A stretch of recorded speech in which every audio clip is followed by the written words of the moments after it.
आप छत्तीसगढ़ के जाने माने हड्डी रोग विशेषज्ञ हैं डॉक्टर सुरेंद्र शुक्ला जी।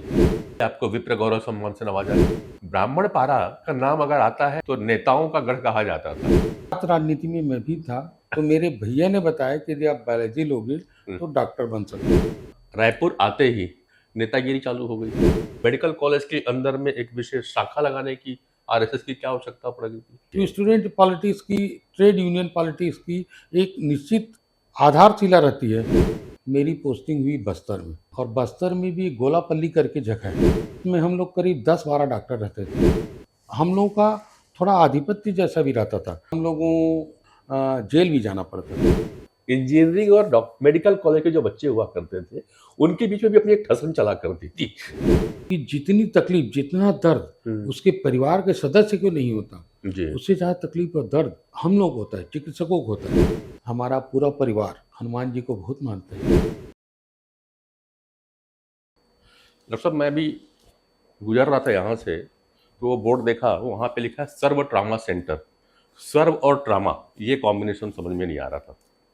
एक्चुअली क्या है कि हमारा जो स्पेशलिटी है ऑर्थोपेडिक्स, ये मुख्यतः दुर्घटना से संबंधित रहता है। जिसमें चोट लगती है उन लोगों का हम लोग इलाज करते हैं।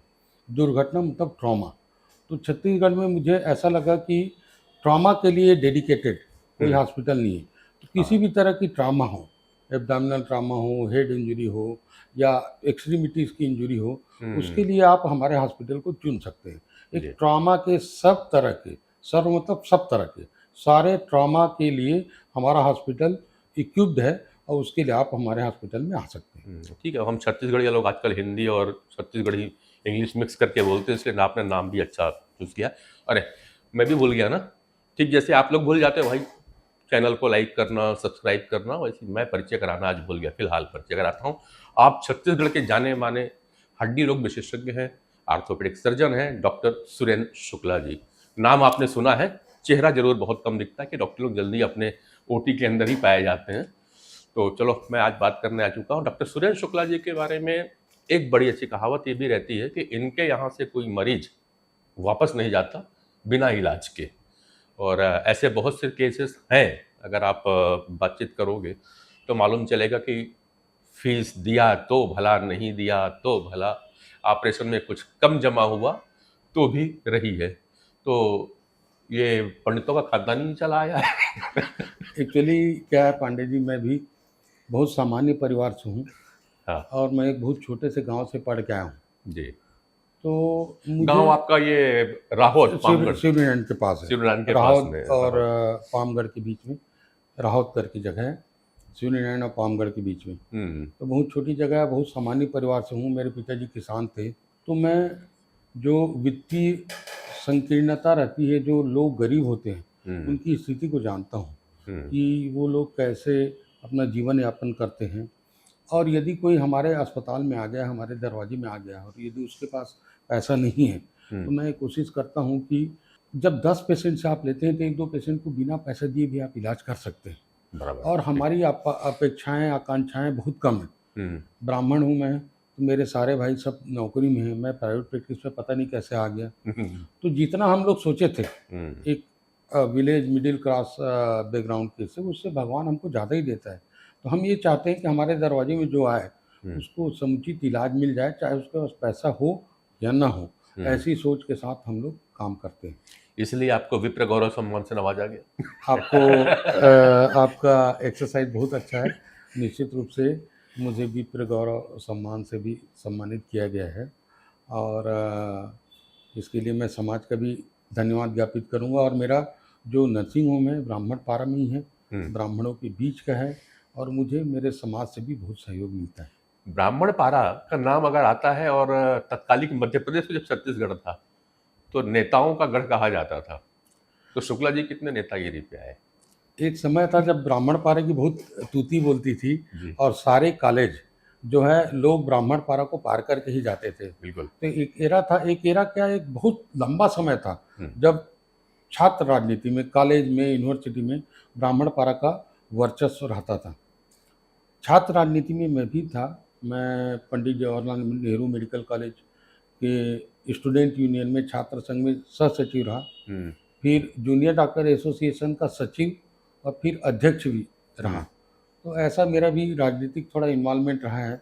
और आपको बताऊं मैं पांडे जी, जब हम लोग जूनियर डॉक्टर एसोसिएशन में थे, उसके पहले छात्र राजनीति में हम लोग डीके हॉस्पिटल में काम करते थे। हॉस्पिटल बहुत छोटा था।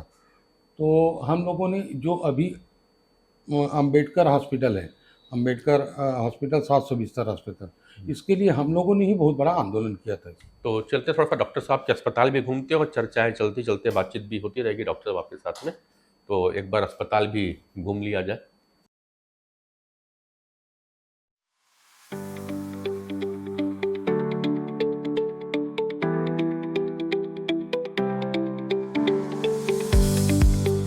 तो विशेष क्या रहता है, क्या खास रहती है जो दूसरे ओटी से अलग करता है ट्रॉमा सेंटर? हाँ, ये क्या रहता है ना, पूरा स्टील से पैनलिंग रहती है इसकी, ये पूरा स्टील वाल रहता है ना।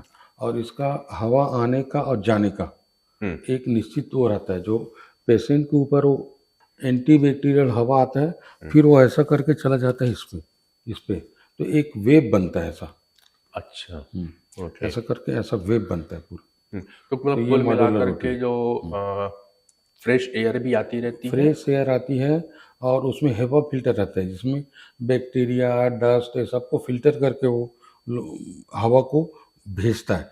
फिर उसका एक निश्चित कन्वेंशन सेंटर रहता है, मतलब एक निश्चित तरीके से वो जाता है। सबसे स्टेराइज जो एयर है वो पेशेंट के पास रहता है। उसके बाद वो छूते छूते इन लोगों से, ये इसके सक्शन टनल है, इससे वो चला जाता है। अच्छा, ऐसा उसका एक वेव बनता है। तो इन्फेक्शन के चांसेस कम रहते हैं उसमें। मॉड्यूलर रोटी में कुल मिला के इन्फेक्शन चांसेस कम रहते हैं। ठीक है। गांव का एक बालक सुरेंद्र, पिताजी किसान, राहौल के आसपास की जगह, उस समय मेडिकल कॉलेज कम होते थे, डॉक्टर बनने की सोच कैसे आप में आई थी, जब घर में कोई डॉक्टर था पहले से? ये बहुत इंटरेस्टिंग प्रश्न है आपका। मेरे जीवन का एक सुनहरा अध्याय भी है जी। हम लोग 6 भाई हैं और मेरा नंबर 5वां है। अच्छा। और मैं, मेरे से बड़े वाले और उनसे बड़े वाले, तीनों हम लोग मैथ्स के छात्र थे। हम सभी भाइयों ने एक छोटा सा गांव, जिसकी जनसंख्या अभी के दिन में करीब 10,000 है, हम लोग जब थे तब उसकी जनसंख्या 5,000 थी। लेकिन संयोग से हमारे गांव में 11 तक की स्कूल थी, तो हम सभी भाइयों ने 11 तक की वहीं पढ़ाई की। मैं भी 10वीं तक मेस का छात्र था। परंतु मेरे तीसरे नंबर के जो भैया हैं, जितेंद्र कुमार शुक्ला जी, उनको लगा कि मैं भी मेथ्स लिया हूँ, मेरा छोटा वाला भी मेथ्स लिया है, तुम बायोलॉजी ले लो। तब पहले दिन मेरे को पता चला कि मेथ्स और बायोलॉजी लेने का क्या अंतर होता है। अच्छा। मेथ्स वाला इंजीनियर बनता है और बायोलॉजी लेने वाला डॉक्टर बनता है। 11वीं के बाद? 10वीं के बाद। अच्छा, 10वीं के बाद। 10वीं में पहली बार ऐसा लगा कि यदि मैं बायोलॉजी लूंगा तो डॉक्टर बन सकता हूँ। तो मेरे भैया ने बताया कि यदि आप बायोलॉजी लोगे तो डॉक्टर बन सकते हो। पहली बार हम लोगों को इस चीज का पता 10वीं क्लास में लगा। जब मैं मैथ्स से बायोलॉजी लिया तो मेरे शिक्षकों ने भी विरोध किया जी। पहले गांव में ऐसा माना जाता था कि जो लड़का होशियार है उसको मैथ्स लेना चाहिए जी। बायोलॉजी में या आर्ट्स में सामान्य बच्चे जाते हैं, ऐसी सोच रहती थी। मतलब वो एक क्रम था, नंबर हाई आएगा तो दूसरे नंबर पे बायोलॉजी, साइंस, तीसरे नंबर पे कॉमर्स या फिर आर्ट्स वाले। तो उन लोगों ने विरोध भी किया, परंतु मेरे भाई के बोलने के हिसाब से मैंने 10वीं में फिर बायोलॉजी को छोड़, मैथ्स को छोड़ के बायोलॉजी ले ली। फिर मुझे ऐसा लगा कि हाँ मुझे पीएमटी देना। उन्होंने ही बताया कि पीएमटी एक एग्ज़ाम होती है, उसके एंट्रेंस एग्ज़ाम के लिए उसको आपको पास करना पड़ेगा। फिर मैं सीएमडी कॉलेज बिलासपुर आया, वहाँ प्रथम वर्ष की पढ़ाई किया। फिर मेरा यहाँ मेडिकल कॉलेज में सिलेक्शन हुआ। मैं 1982 में यहाँ पंडित जवाहरलाल नेहरू मेडिकल कॉलेज में एडमिशन लिया। उस समय पूरे छत्तीसगढ़ में एक मेडिकल कॉलेज होता था, पंडित जवाहरलाल नेहरू मेडिकल कॉलेज, और पूरे मध्य प्रदेश में कुल 6 मेडिकल कॉलेज थे। तो इस तरह से मैं मेडिकल कॉलेज में आया। मतलब गिनती के कॉलेज होते थे रायपुर में, छत्तीसगढ़ में रायपुर था, उधर जाते थे रीवा, जबलपुर, इंदौर, भोपाल, ग्वालियर तक था। ग्वालियर 6 मेडिकल कॉलेज थे। और कुल 720 सीटें होती थी, जिसमें जनरल लोगों के लिए करीब 350 सीट रहती थी, और उसमें क्वालिफाई करना उस समय काफ़ी बड़ी बात होती बड़ी थी। बात होती थी, सही है। परंतु ऐसा हुआ संयोग से कि हमारा सिलेक्शन हो गया, और मुझे रायपुर मेडिकल कॉलेज ही मिला, जो कि हमारे परिवार के सब लोग बहुत यहाँ थे, तो पढ़ाई में भी कुछ तकलीफ नहीं हुई, और वहाँ से यहीं से मैंने एमबीबीएस किया, फिर एमएस ऑर्थोपेडिक्स किया, फिर एमएस करने के बाद कुछ दिन मैं बॉम्बे हॉस्पिटल में रहा, फिर एक संचेती इंस्टीट्यूट पूना है, वहाँ जी। काम किया। उसके बाद फिर आके मैंने यहाँ रायपुर में प्राइवेट प्रैक्टिस प्रारंभ किया। चलिए, अब वापस मैं गांव से रायपुर तक चला आता हूँ। रायपुर आते ही नेतागिरी चालू हो गई। कहा जाता है कि मतलब आप लोग एक मेडिकल कॉलेज में भी एक एंग्री यंग मैन के रूप में चला करते थे। उसकी भी एक कहानी है। एक्चुअली हमारे बड़े भैया हमारे गार्जियन के तौर पे रहते थे, और उन्होंने ही हमारे परिवार को आगे बढ़ाया। तो वो बोलते थे कि तुमको नेतागिरी नहीं करना है जी। पर मैं भी उनको बोलता था कि आप लोग चाहते थे कि मैं डॉक्टर बन जाऊं, मेरा एडमिशन मेडिकल कॉलेज में हो गया, अब मुझे थोड़ी रियायत देना चाहिए आप लोगों को, थोड़ा सामाजिक काम, स्टूडेंट यूनियन वगैरह कभी मेरे को राजनीति करने दीजिए। तो थोड़ा वो लोग अलाउ करते थे कि हाँ तुम थोड़ा बहुत कर सकते हो। जी। तो मैं सेकंड ईयर में ही स्टूडेंट यूनियन का जॉइंट सेक्रेटरी हो गया, और स्टूडेंट यूनियन में भी हम लोगों ने बहुत अच्छा काम किया। और उस समय डीके हॉस्पिटल छोटा हॉस्पिटल था, जी। तो हम लोगों ने सोचा कि भाई हमारा रायपुर का मेडिकल कॉलेज इतना बड़ा मेडिकल कॉलेज है, हमारा एक अपना हॉस्पिटल होना चाहिए जो कैंपस में ही रहे। तो उसके लिए भी हम लोगों ने बहुत आंदोलन किया। उस समय अर्जुन सिंह जी मुख्यमंत्री थे, तो उनसे हम लोग जाके मिलते थे कि हमारा ये 700 बिस्तर का अस्पताल बनना चाहिए, और उन्होंने इसको ध्यान भी दिया और घोषणा भी की कि 3 वर्ष के अंदर हम 700 बिस्तर अस्पताल का निर्माण करेंगे। इस तरह से मेरा राजनीतिक जीवन भी रहा, और मैं जूनियर डॉक्टर एसोसिएशन का सचिव रहा, अध्यक्ष रहा, और इस तरह से हम लोगों ने। ठीक है, आप वो तो वहां तक तो ठीक है, छात्रहित में काम करते थे, मगर वो मेडिकल कॉलेज के अंदर में एक विशेष शाखा लगाने की आरएसएस की क्या आवश्यकता पड़ गई थी? शुरू से हमारा जो विचार था कुछ राष्ट्रीय स्वयंसेवक संघ की तरफ था, जी। राष्ट्रवादी सोच थी, तो हम लोग उस संस्था से जुड़े रहे। जैसे राष्ट्रीय स्वयंसेवक संघ हमारा मातृ संगठन है, विद्यार्थी परिषद के भी हम लोग बहुत सक्रिय कार्यकर्ता रहे, और हमारी सोच के बहुत छात्र मेडिकल कॉलेज में थे, तो हम सब लोग मिल के सुबह 5 बजे राष्ट्रीय स्वयंसेवक संघ की शाखा मेडिकल कॉलेज में लगाते थे। और संयोग से हमारा जो राष्ट्रीय स्वयंसेवक संघ का कार्यालय है, जागृति मंडल, वो पंडरी में बहुत पास रहता था। तो वहाँ से प्रचारक, वहाँ के जो महानगर प्रचारक होते थे, जो प्रांत प्रचारक होते थे, वो लोग भी आए दिन हमारे मेडिकल कॉलेज में, हमारी शाखा में, हमारे हॉस्टल में आया करते थे, और उनसे हमारा बड़ा जीवंत संपर्क रहता था। तो मेडिकल कॉलेज, इसके लिए भी आप लोगों के बार झगड़े हुए थे प्रशासन, मेडिकल कॉलेज के प्रशासन से लेकर के?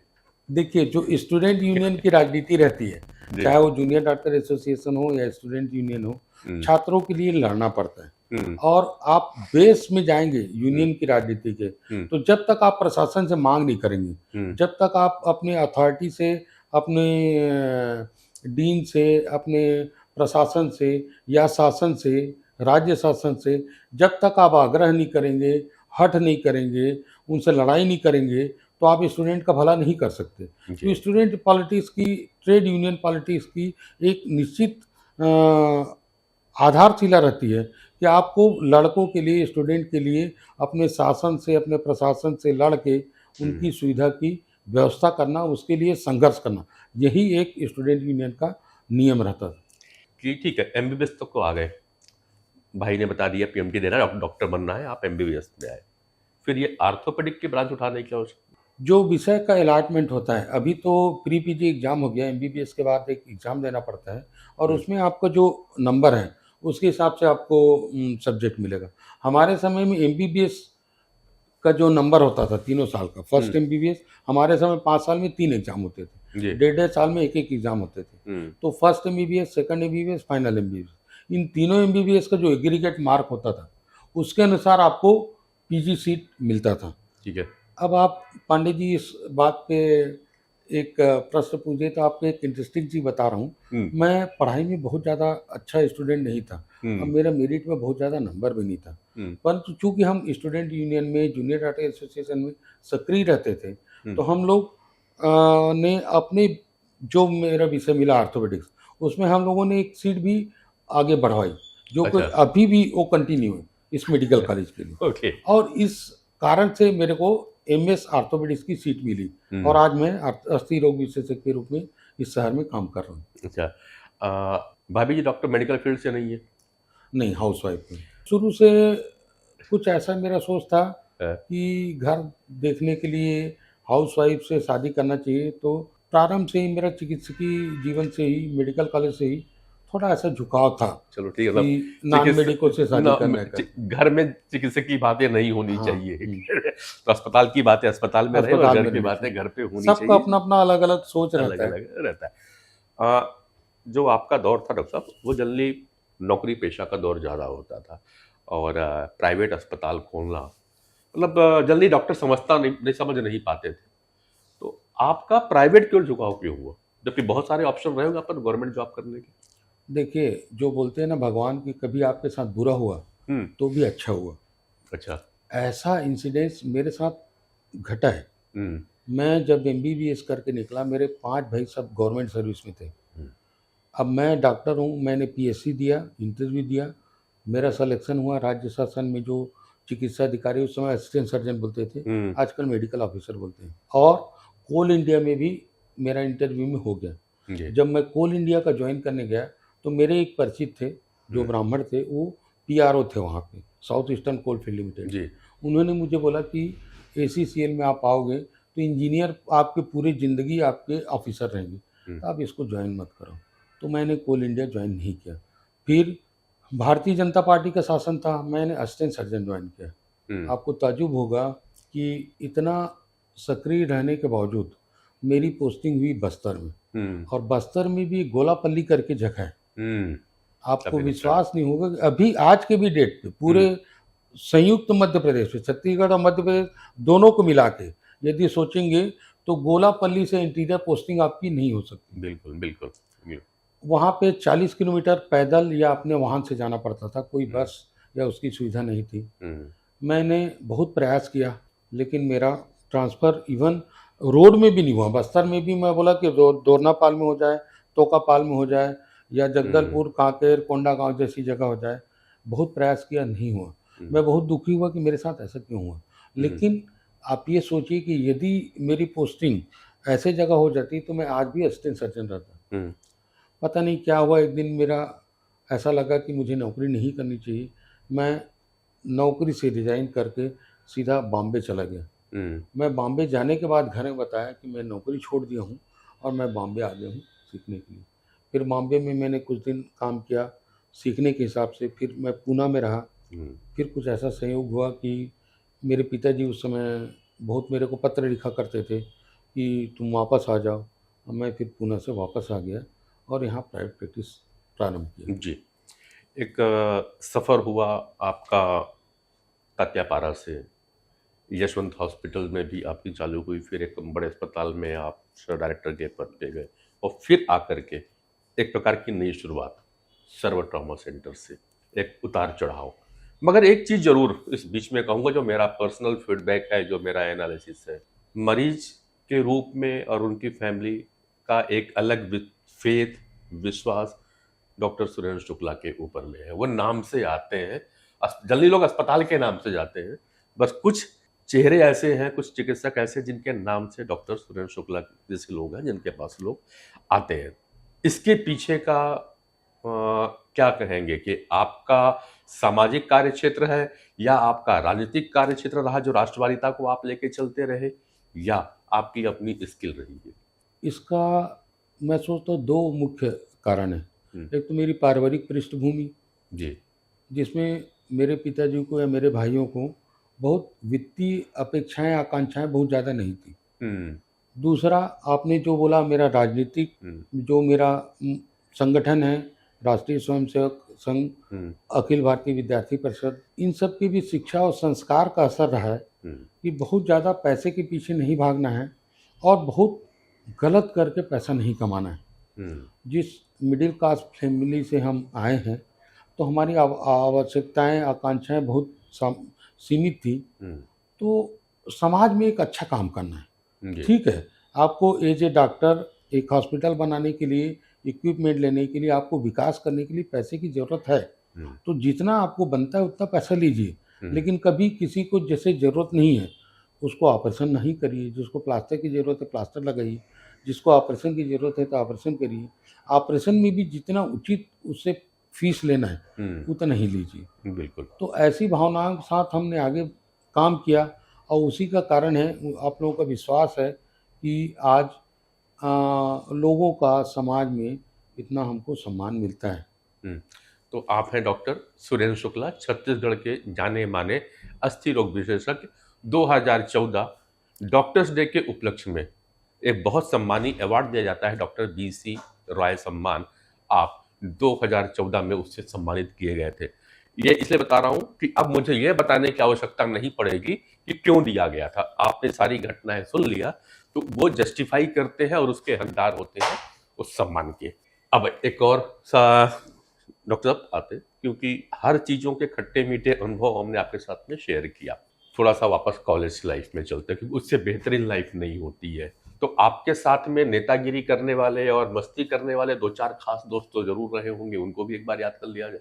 जो मेडिकल कॉलेज का लाइफ होता है, एक तो सबके जीवन में हाँ मुझे ऐसा लगता है कि जो स्टूडेंट लाइफ होता है जी, उससे अच्छी जिंदगी पूरे जीवन में कभी नहीं कभी आती। नहीं आती, सही है। विशेषकर जब आप मेडिकल कॉलेज में सेलेक्ट हो जाते हैं, तो हमारे समय में एक डॉक्टर बनना बहुत प्रेस्टीज की बात होती थी बिल्कुल। और समाज में एक अलग इज्जत मिलने लगता है। हम्म। ये लड़का मेडिकल कॉलेज में है और डॉक्टर बनने वाला है। हम्म। तो वो जो समय है, वो जो गोल्डन पीरियड है, वो बहुत ही अच्छा पीरियड रहता है। और मेरे साथ तो और ऐसा इसलिए भी रहा कि हम लोगों का एक ग्रुप था जिसमें हम लोग करीब 10-12 डॉक्टर रहते थे जी। और एक साथ रहते थे। और पारिवारिक दृष्टि से भी हम एक दूसरे के परिवार में जाना, जैसे मेरे एक दोस्त हैं डॉक्टर कमलेश्वर अग्रवाल, बहुत प्रतिष्ठित सर्जन हैं। जी। एक डॉक्टर विमल चोपड़ा है जो विधायक भी रहे महासमुंद के। जी।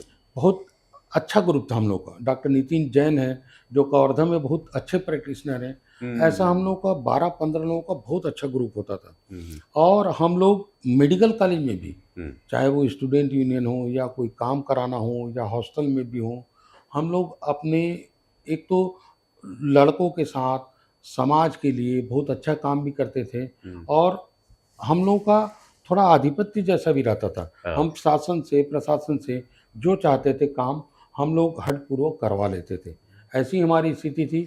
और आप हमारा लोग की एक बार कुछ स्ट्राइक किए थे, उसमें कुछ विशेष मोदाहाबारा के TI थे, कोई मुस्लिम फेलो करके, नाम भूल रहा हूँ मैं उनका, कुछ घटना थी। तो घटना आप समझ गए। एक्चुअली क्या है, एक आपको बहुत याद है, हमारी गैदरिंग में कुछ असामाजिक तत्व लोग आ जाते थे, तो उनके साथ ऐसी घटना भी हो जाती थी। तो ये सब स्टूडेंट यूनियन में उस समय चलता है, उस समय ऐसा होता है। एक बार हम लोगों ने स्ट्राइक भी किया, हड़ताल भी किया, तो हम लोग 10 लोगों को जेल भी जाना पड़ता। तो हम लोग 2 दिन के लिए जेल भी गए थे, फिर वहाँ से छूटे भी। ये भी छात्र राजनीति के लिए, छात्र के जो हितों के लिए जो आंदोलन करते थे, उसी संदर्भ में हम लोग को ये काम करना पड़ा। तो ऐसा हमारा अनुभव है। अच्छा, एक समय और था डॉक्टर साहब, जब उस समय इंजीनियरिंग और मेडिकल कॉलेज के जो बच्चे हुआ करते थे, उनके बीच में भी अपनी एक ठसन चला करती थी। वो ठसन आप लोग के समय थी? आपका, मुझे ऐसा लगता है कि मेडिकल कॉलेज से बड़ा जीवंत संपर्क रहा है। उस समय इंजीनियरिंग कॉलेज मेडिकल कॉलेज का बड़ा द्वंद्व चलता था। और एक ऐसी घटना हम लोग साथ भी हुई थी जी। और वो उसमें भी डॉक्टर विमल चोपड़ा जो हैं पूर्व विधायक जी, उनकी भी भूमिका थी। तो ऐसी एक स्टूडेंट के समय ऐसी घटनाएं हुई थी जी, जो काफ़ी चर्चा में रहा, पेपर वेपर में भी आया। तो ये घटना होती थी। चलिए, अब इसके पीछे का कौन था? इन सारी जिंदगी में मैंने इसे चर्चा किया, मेडिकल कॉलेज का लाइफ काफ़ी कुछ अच्छा दिखता है लोगों को, लेकिन एक डॉक्टर के जीवन में उतार चढ़ाव भी काफ़ी आते हैं, जो भी मैंने चर्चा के दौरान लिया है। कुछ घटनाएं कभी ऑपरेशन थिएटर के अंदर में, कभी वार्ड के बाहर में घटती हैं, जो अप्रत्याशित सी होती है और अक्सर फिर वो बाहर छनते छनते आती है कि डॉक्टरों की लापरवाही से ये घटना घटी। कैसा अनुभव होता है उस समय जब ऐसी अप्रत्याशित घटनाएं घटती हो? देखिए, जो चिकित्सक होता है, हम्म। इसकी ज़िंदगी बहुत अजीब होती है। जी। हमारी टॉप प्रायोरिटी, सबसे पहली प्रायोरिटी हमारे परिवार से आगे भी हमारा पेशेंट होता है। हम्म। तो एक चिकित्सक होने के नाते हम चाहते हैं कि जो हमारे सेंटर में आए, हमारे हॉस्पिटल में आए, यहाँ तक कि जब हम लोग डीके हॉस्पिटल में काम करते थे तब भी, जी। तो किसी भी तरह से उसकी जान बचनी चाहिए। परंतु कभी-कभी कुछ कारणों से ऐसा हो जाता है हम्म। कि हम पेशेंट को नहीं बचा पाते, या हम जो चाहते हैं, जितनी तत्परता से हम काम करते हैं, उस रेशियो में हम रिजल्ट नहीं दे पाते। हम्म। तो आपको ताज्जुब होगा पांडे जी, कभी-कभी तो ऐसा भी समय आता है कि जितनी तकलीफ, जितना दर्द हम्म। उसके परिवार के सदस्य को नहीं होता, जी। उससे ज़्यादा तकलीफ और दर्द हम लोग होता है, चिकित्सकों को होता है जी। कि हमने ऐसा किया और इसको ऐसा हो गया। हम्म। देखिए, कोई भी हम सर्जरी करते हैं, कोई भी ट्रीटमेंट करते हैं, हम्म। इवन एक सिंपल सा पैरासिटामॉल देते हैं, तो उसके इफ़ेक्ट होते हैं, उसके साइड इफ़ेक्ट होते हैं। जी। हम ऑपरेशन करते हैं तो उसमें इन्फेक्शन हो सकता है, नॉन यूनियन हो सकता है, डिलेड यूनियन हो सकता है, ऐसे कुछ-कुछ कॉम्प्लिकेशंस हैं, हम्म। जो सारे सेंटर्स में होते हैं। हमारे यहाँ भी होता है, हम्म। यूरोप में भी होता है, अमेरिका में भी होता है। हम्म। लेकिन जब ऐसी घटना होती है, ऐसा होता है, हम्म। तो हम लोग को भी दुःख होता है और हम हर पेशेंट से एक बात सीखना चाहते हैं कि हमने पेशेंट को इलाज किया, उसमें ये कॉम्प्लिकेशन हो गया, तो उसको हम नेक्स्ट पेशेंट में कैसे इम्प्रूव कर सकते हैं। हम्म। उसके लिए हम लोग अपने आप को करेक्ट करते हैं, जी। अपने आप को चाहते हैं कि अगले पेशेंट में वो कॉम्प्लिकेशन ना हो। फिर भी एक ये अविभाज्य अंग है कि सारे पेशेंट को, सारे इसको एक्सीलेंट और 100% रिजल्ट आप नहीं दे सकते। हम्म। सारे दवाइयों के, सारे ऑपरेशन के कुछ न कुछ साइड इफ़ेक्ट्स होते हैं और अप्रिय घटनाएँ घटती हैं, साइड इफ़ेक्ट्स होते हैं, कॉम्प्लिकेशंस होते हैं, इसको हमको स्वीकार करना पड़ेगा। तनाव तो आता होगा। निश्चित रूप से बहुत ज़्यादा तनाव आता है। आप मानेंगे, हम यहाँ सुबह हमारा ऑपरेशन होता है, उसके बाद हम घर चले जाते हैं। हमारा ध्यान अपने पेशेंट की इस प्रति रहता है। जैसे हमने हिप का ऑपरेशन किया, जी। तो उसका जो अभी एनेस्थीसिया में रहता है पेशेंट, हम्म। 2-3 घंटा, 3 घंटे बाद उसका सेंसेशन आता है। तो हम्म। घर में भी हमारा सोच ये लगा रहता है कि उसका फुट मूवमेंट कैसा है, उसको कोई नर्व इंजरी तो नहीं हुआ, उसकी कोई आर्टेरियल इंजरी तो नहीं हुई। हम्म। और हम लोग को ध्यान लगा रहता है। मैंने तो एक अपने व्हाट्सएप ग्रुप में भी बना के रखा है कि जैसे ही पेशेंट का फुट मूवमेंट आता है या हाथ का ऑपरेशन किए तो हैंड का मूवमेंट आता है, तो तुरंत जो हमारा पैरामेडिकल स्टाफ है, नर्सिंग स्टाफ है, उसको वीडियो बना के भेजता है। तो हम्म। जैसे ही हम घर में भी रहते हैं तो उसको देखते हैं कि हाँ, इस पेशेंट को ये अब एनेस्थीसिया के बाद ऐसा मूवमेंट आ गया, तो हम लोग का ध्यान उस पे लगा रहता है और बहुत तनाव रहता है। ख़ासकर जब आप किसी वीआईपी पेशेंट को ऑपरेट करते हैं, तो हम्म। बहुत स्ट्रेस रहता है कि कुछ उसमें कॉम्प्लिकेशन ना हो। राइट। अच्छा, जब आपने नर्सिंग चालू किया था नर्सिंग होम और प्राइवेट क्लिनिक में और अभी में क्या अंतर देखते हैं, अगर इतना 25-30 साल का अगर मैं करूँ बेसिक? देखिए, जैसा समाज में जो गिरावट, हम्म। चाहे वो पत्रकारिता में हो, चाहे वो वकालत में हो हम्म। या चिकित्सा व्यवसाय में हो, सब में कुछ-कुछ आता है। हम्म। तो अब चिकित्सक भी बहुत जल्दी पैसा कमाना है, हॉस्पिटल बनाना है, जल्दी रईस बनना है, इस ओर थोड़ा भागने लगे और लोग अपने जीवन मूल्यों को, जो मेडिकल प्रोफेशन के एथिक्स हैं, हम्म। उसको भी थोड़ा कॉम्प्रोमाइज़ करने लगे हम्म। और जल्दी पैसा बने इसके लिए थोड़ा भागम-भाग में समाज है, समाज में सब तरह के लोग होते हैं, जी। अच्छे लोग होते हैं, बुरे लोग होते हैं। इस तरह की प्रतिस्पर्धा अभी थोड़ी हमारे प्रोफेशन में भी आ गई है। हम्म। अच्छा, जिस तरह से इंश्योरेंस सेक्टर आया है और अब अस्पताल या को मेडिकल प्रोफेशन को एक इंडस्ट्री के रूप में देखा जा रहा है। पहले एक सेवाभावी हुआ करते थे, अब इंडस्ट्री के रूप में देख रहे हैं। इंश्योरेंस सेक्टर आ गया, गवर्नमेंट की बहुत सारी स्कीम आ गई है। ये डॉक्टरी सम्मान के लिए, डॉक्टरी पेशे के लिए कितने फायदेमंद है और कितना नुकसान पहुंचा रही है? दोनों चीजें होंगी इसमें। देखिए, ये इंश्योरेंस सेक्टर जो है, खासकर जो आयुष्मान योजना है, हम्म। ये तो समाज के लिए बहुत अच्छी योजना है। जी। जो गरीब तबके के लोग हैं, जो प्राइवेट में इलाज नहीं करा सकते। देखिए, हम लोग जब पढ़ते थे तब तो सरकारी मतलब फ्री होता था बिल्कुल। और उस समय 90% ट्रीटमेंट सरकार के अस्पताल में होता था। जी। ये बात अलग है कि जो ट्रीटमेंट का स्तर होता था वो हम्म। इतना अच्छा नहीं था जो आज है। जी। और प्राइवेट सेक्टर जो है वो सामान्य जो गरीब वर्ग है, अब मध्यम वर्ग है, उससे थोड़ा अछूता रहता था।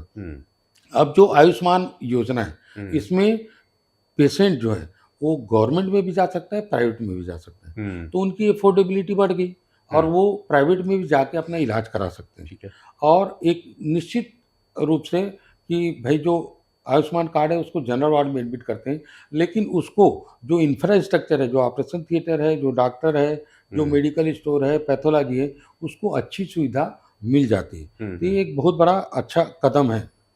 तो इंश्योरेंस का ये बहुत फायदा तो है, लेकिन कुछ इंश्योरेंस अलग होते हैं जो प्राइवेट इंश्योरेंस होते हैं, उसमें जो लोग प्राइवेट वार्ड में एडमिट हो सकते हैं और अपने जो हेल्थ स्कीम का हेल्थ इंश्योरेंस जो लेके रखते हैं, तो उसमें वो लोग और अच्छे सुविधा को अवेल कर सकते हैं। किसी का 2 लाख का, किसी का 5 लाख का, किसी का अनलिमिटेड खर्च का इंश्योरेंस रहता है, तो वो लोग अच्छी सुविधा अपना उपभोग कर सकते हैं। तो इंश्योरेंस सेक्टर निश्चित रूप से हेल्थ में बहुत अच्छी योजना है और इससे लोगों को लाभ होता है। फिर ये बार बार हल्ला क्यों होता है कि चिकित्सक वहाँ महंगा होता जा रहा है, चिकित्सक की प्रति महंगी होती जा रही है, पहले सस्ता था, अब तो चूस लेते हैं लोग। तो ये पहले भी लगते थे आरोप, अभी चालू हुए? जैसा कि मैंने आपको कहा कि हमारे प्रोफेशन में भी लोग बहुत जल्दी पैसा कमाने के लिए कुछ इनइथिकल काम भी करने लगे हैं। जी। निश्चित रूप से पहले की फैसिलिटी कम होती थी, पहले खर्च कम होता था। अब लोगों के पास बड़े-बड़े इक्विपमेंट आ गए हैं, सुविधाएँ बढ़ गई हैं, तो जो चिकित्सा का खर्च है, वो भी थोड़ा बढ़ गया है। लेकिन बढ़ने के साथ-साथ वो क्वालिटी सर्विस भी देते हैं। वो अच्छा सर्जरी भी करते हैं, जैसा कि आपने देखा ऑपरेशन थिएटर है, अच्छे-अच्छे इक्विपमेंट हैं, तो उससे थोड़ा खर्च बढ़ता भी है। तो लोगों में थोड़ा-सी निराशा भी होती है कि अब खर्च बहुत हो गया या लोग ज़्यादा पैसा लेने लगे। अब ये दोनों तरफ है। इसके लिए समाज में भी थोड़ा सोच बदलनी चाहिए कि भई अब अच्छी सुविधा चाहिए तो थोड़ा खर्च बढ़ना चाहिए और चिकित्सकों को भी थोड़ा ध्यान रखना चाहिए कि समाज में ऐसी धारणा ना बने कि हम बहुत एक्सेसिव पैसा ले रहे हैं। चलिए, डॉक्टर सुरेंद्र शुक्ला से वापस चलते हैं, क्योंकि आप एक राजनीतिक पार्टी से भी जुड़ाव रखते हैं, राष्ट्रवादिता में है। बीच बार एक हल्ला हुआ था कि डॉक्टर सुरेंद्र शुक्ला महापौर का चुनाव लड़ने वाले। नहीं, ऐसी कोई बात नहीं है। जी। और अच्छा, अगर मौका मिले तब? अभी ऐसी स्थिति के बारे में सोचना अभी उचित नहीं है, होगा। क्योंकि ऐसी अभी किसी भी तरह की कोई बात नहीं हुई है। और समाज ने, खासकर रायपुर ने मुझे बहुत सम्मान दिया और मैं आज जो हूँ उसके लिए मैं भगवान का बहुत बहुत शुक्रगुजार हूँ कि मैंने जितना काम किया, जितना मैंने मेहनत की, भगवान ने उससे मुझे ज़्यादा ही दिया। मेरा बहुत ही अच्छा सुखी परिवार है। मेरी पत्नी है, मेरी एक बेटी है, मेरा एक बेटा है। दोनों अभी पीजी स्टूडेंट हैं। बेटी मेरी गायनी में पीजी कर रही है, बेटा मेरा ऑर्थोपेडिक्स में पीजी कर रहा है। निश्चित रूप से आप जो बोल रहे हैं, मैं विद्यार्थी परिषद में था और राष्ट्रीय स्वयंसेवक संबंध था, तो लोग ऐसा बोलते हैं कि मैं राजनीतिक पृष्ठभूमि में आऊँगा, ऐसा कोई अभी किसी तरह की कोई बात नहीं है। चलिए, अब मैं छत्तीसगढ़ में स्वास्थ्य को लेकर के एक डॉक्टर से बात करूं जो एक राजनीतिक विचारधारा से जुड़े हुए हैं, एक विशेष पार्टी से जुड़े हुए हैं। यदि हेल्थ को लेकर के एक योजना बनाने के लिए डॉक्टर सुरेंद्र शुक्ला जी को एक महत्वपूर्ण जवाबदारी दी जाए, तो प्रायोरिटी की 3 चीजें मुझे बता दीजिए। बहुत सही चीज़ पूछी है। निश्चित रूप से छत्तीसगढ़ में स्वास्थ्य जो सेवा है उसको और इम्प्रूव किया जा सकता है।